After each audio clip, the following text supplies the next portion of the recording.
Ladies and gentlemen, good evening, and thank you for liking, subscribing, and joining the channel. Tonight we're going to continue our discussion about the C8 Corvette. We have three topics that we're going to try and cover tonight. One is going to be the lack of a manual transmission being offered in the C8 Corvette. Number two will be the automatic transmission in the C8 Corvette. And number three, planned or built-in obsolescence. Okay, let's do this. So GM states that it will not be offering a manual transmission on the C8 Corvette. Now, the reasons that they stated were structural integrity issues and the fact that not enough people ordered manual transmissions on the C7 Corvette, which to me is really strange. So I don't really care for chicken McNuggets. I really don't eat at McDonald's.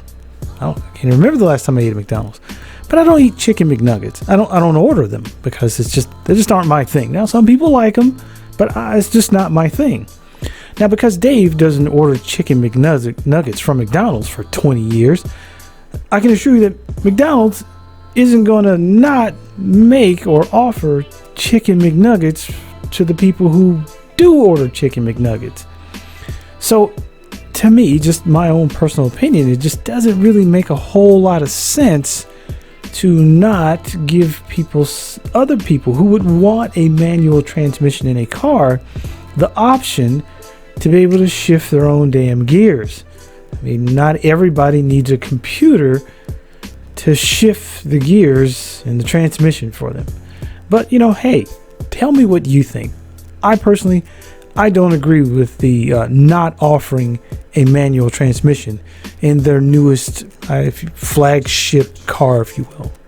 So the automatic transmission in the C8 Corvette is an 8-speed Tremec M1L dual clutch, super fast, lightning quick, faster than that drop of water that tries to go up your butt when you're taking a poop. But it's quick. But the problem with that is that the automatic transmission is just a giant robot. It's a computer. It doesn't do anything to make the driver feel as if they have some actual input into driving the car.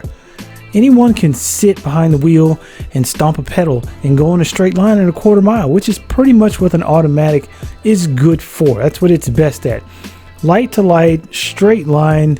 You don't have to think. You just put your foot down, hold on to the wheel, and go. There's no intuitiveness. There's no being one with the car like when you have a manual transmission. Actual drivers prefer manual transmissions because it makes you feel as if you are one with the car. If you're part of the driving experience, not just sitting in the scenery waiting for the car to do whatever it does because the computer is telling it what to do. No, the person should be the computer telling the car what to do. You don't remove the driver from the driving experience, because if there's no driver and it's just a bunch of wires and chips and a giant robot that's doing everything for you, what's the purpose of you even having your hands on the wheel? You should just buy yourself one of those automated self-driving cars and get it over with. But personally, for me, I'm a driver. I like to drive my car. I like to be in control of the car. I don't need a computer to do that for me.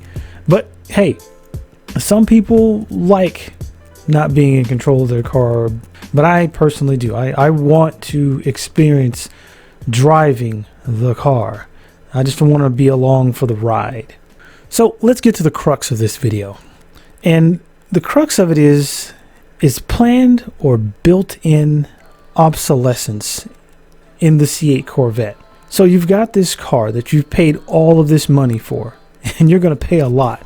Now you get this car, you're driving it, and they've built in all of this planned obsolescence, thing that they know are going to break because it's planned.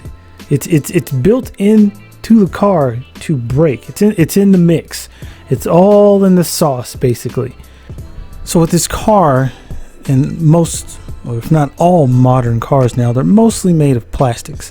There's no more steel cars, and there's no more, hey, this car is going to last 20, 30, 40, 50 years. That's not happening with the vehicles that we have now, not unless you stick them somewhere in a vacuum and never drive them. They're going to break because they're not as durable as the vehicles from the past are, which is understandable. I guess you can't stay in the past forever. But this planned and built-in obsolescence, they're designed to break. They're gonna break.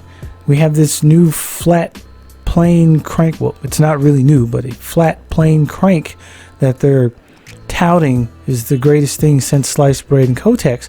But the problem is it's not. It has a lot of vibrational issues in the motor, and they have a tendency to break a lot, and you have to replace the motors. So that's planned obsolescence. It's not like this is something they did because it was something that they said, oh, this is great. It's great for them because they know that at a certain amount of mileage, that flat plane crank is going to give you problems. And believe me, they've got those parts sitting in a warehouse somewhere waiting for you to order them with a nice hefty price tag on them. Same thing goes with their new 8-speed automatic transmission. All the electronics, all of the computer chips, everything that's computerized, the computers for the car, all these things, the clutch packs for the transmission, they have all these parts sitting on shelves with your name on it and a nice fat price tag for you to pay for it. You can get this car if you want. I'm going to sit back and watch. That's my goal, is to sit back and watch, because I know what's going to happen. I already know what's going to happen. It's in the sauce, ladies and gentlemen. It just is. So get the cars if you want to. I'm going to watch and see what happens first. But I'm telling you, it is planned and built-in obsolescence. These cars are going to break, and when they do, it is going to be really expensive. So for us average working stiffs who have real jobs, us middle-class folks who pay all the taxes, who don't have a lot of disposable income, just laying around to do absolutely anything they want or nothing at all to do with. Well, for people like me, buying a car like that is going to be a money pit. But if you got a lot of money, don't worry about it. You're not going to be concerned with it. But it just begs the question, why are they pushing this car so hard onto everyone?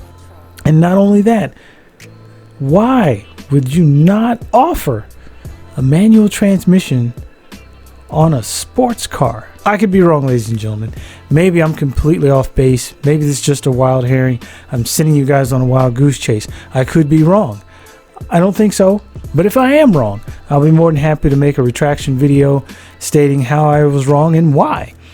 But if I'm right, I'm going to make a video that's saying that I told you so. So let me know what you think. Please don't forget to like, subscribe, make sure you give a thumbs up, and don't forget to hit the notification bell down below so you can know when I post new content. Ladies and gentlemen, please be safe. Happy holidays. And don't forget to keep it under 100.